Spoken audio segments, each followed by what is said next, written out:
You know, folks, anxiety is something I hear about a lot on this show. People from all walks of life dealing with all sorts of challenges. They all have one thing in common, that feeling of worry, that knot in their stomach, that voice in their head that just won't quit. Well, I'm here to tell you, you don't have to let anxiety run your life. There are things you can do, right here, right now, to get grounded, to get centered, and to take back control. Here are some grounding techniques that can really help with managing anxiety. I hope you find them helpful. Look, when anxiety hits, it can feel like your mind is racing, like your thoughts are stuck on a hamster wheel. You need to break that cycle, redirect that energy. That's where fidgeting comes in. A fidget spinner, a stress ball, even just a paper clip, anything you can hold in your hand and move around. It might seem too simple, but trust me, that physical sensation, that focus on something tangible, it can really quiet those racing thoughts. You're giving your mind a break, a chance to reset.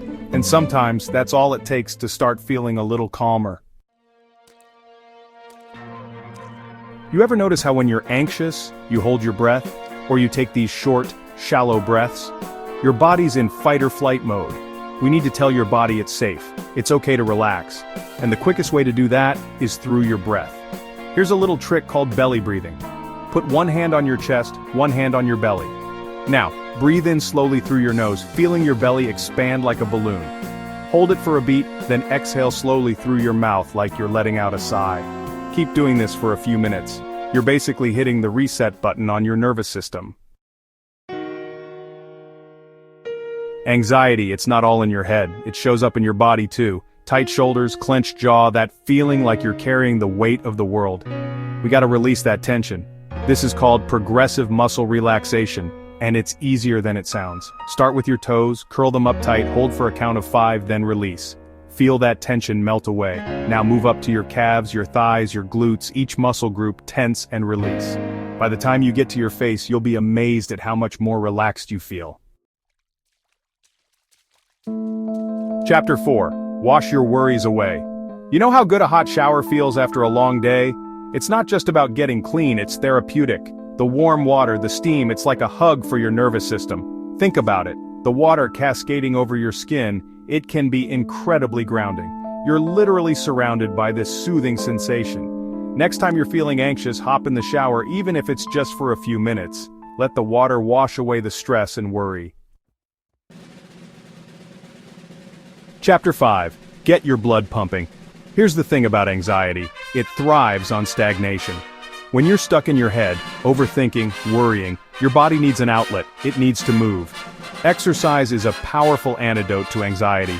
It doesn't have to be a marathon, even a brisk walk, a little dance party in your living room, some gentle stretching, anything that gets your heart rate up and your blood flowing. You're releasing endorphins, those feel-good chemicals that combat stress. Listen, what you put into your body directly affects how you feel, mentally and emotionally. If you're filling up on junk food, sugary drinks, that's like throwing gasoline on the fire of anxiety. Start by cutting back on caffeine. It's a stimulant, it can make anxiety worse.